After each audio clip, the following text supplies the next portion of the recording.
Hi friends, welcome back to Lakshmi Akshaya channel. ఈరోజు మనం very సింపుల్గా ఎంతో టేస్టీ అయిన క్యాబేజీ పకోడీ చేసుకుంటాం. అంతకంటే ముందు నా ఛానల్ అయితే ఎవరైతే సబ్స్క్రైబ్ చేసుకోలేదు సబ్స్క్రైబ్ చేసుకోండి. దాని కింద బెల్ ఐకాన్ టచ్ చేయండి. దీని ద్వారా నా నోటిఫికేషన్స్ అన్ని మీకు చేయండి. ఓకేనా ఫ్రెండ్స్? ఇప్పుడైతే ఇంగ్రీడియంట్స్ అయితే చూసుకుంటాం. ముందుగా తరిగి పెట్టుకున్న క్యాబేజీని నీళ్ళలో నానబెట్టి ఉంచుకోవాలి. అది పసుపు వేసి పడుకుంటే దాని స్మెల్ అయితే పోతుంది. చిన్న చిన్న ముక్కలుగా కట్ చేసుకుని ఉల్లిపాయ ముక్కలు, శనగపిండి, కచ్చాగా దంచి పెట్టుకున్న వెల్లుల్లి పేస్ట్, కారం, గరం మసాలా, బియ్యం పిండి, క్రిస్పీ కోసం వేయించి, సోడా కారం, కరివేపాకు, పచ్చిమిర్చి, జీరా, ఆయిల్, ఉప్పు. ఇప్పుడు మనం క్యాబేజీ తరుగంతా వాటర్ నుంచి తీసి పెట్టేసి వేసి ఉల్లిపాయ ముక్కలు, కరివేపాకు,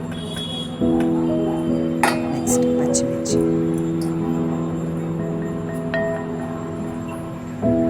నెక్స్ట్ వేయించి సోడా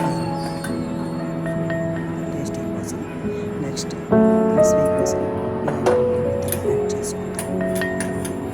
నెక్స్ట్ జీలకర్ర, నెక్స్ట్ కొంచెం కారం, నెక్స్ట్ కొంచెం గరం మసాలా. ఇప్పుడు వెల్లుల్లి కచ్చాగా దంచుకుంటున్నాం కదా, అల్లం, నెక్స్ట్ శనగపిండి సరిపడా ఇవన్నీ యాడ్ చేసుకుంటాం. చాలా స్మూత్గా మనమైతే నెక్స్ట్ ఆయిల్ కూడా కొంచెం ఆయిల్ అయితే వేసుకుంటాం. ఆయిల్ అయితే వేసుకుంటాం. చాలా స్మూత్గా అయితే వస్తుంది. దానికోసం యాడ్ చేసుకుంటాం.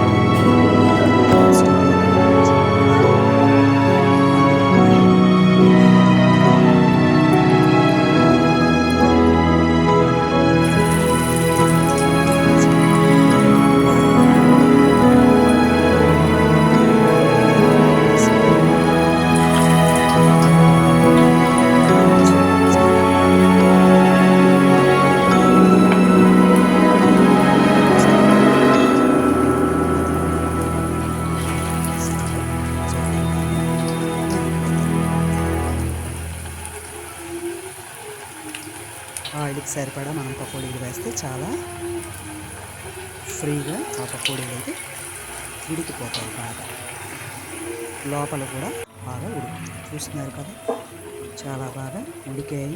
ఇప్పుడైతే మనం ఒక్కొక్కటిగా తిప్పుకుంటాం. పైన అయితే రోస్ట్ అయింది ఒక సైడ్, ఇంకో సైడ్ కూడా మనం బాగా వేయించుకుంటాం. Okay friends, almost pakodi brown కలర్లో వచ్చేసింది, అయిపోయినట్టే. నెక్స్ట్ మనం ఇలా వేగిన పకోడీలను మనం ఒక ప్లేట్లోకి సర్వ్ చేసుకుందాం.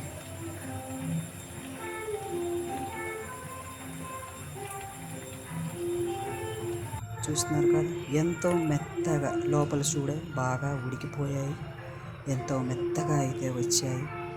ఇలా ఈవినింగ్ స్నాక్స్లో కానీ, ఇప్పుడు వర్షాకాలం కదా, ఇలాంటివి తింటే చాలా హ్యాపీగా, మనసు హాయిగా మనకిష్టమైన క్యాబేజీ పకోడీ ఉల్లిపాయ వేసి ఇలా చేసుకుంటే చాలా అయితే చాలా బాగుంటుంది. ఒక్కసారి అయితే ట్రై చేయండి. మీకు కనుక ఈ వీడియో నచ్చినట్లయితే నా వీడియోని లైక్ చేయండి, షేర్ చేయండి, సబ్స్క్రైబ్ చేసుకోండి ఫ్రెండ్స్.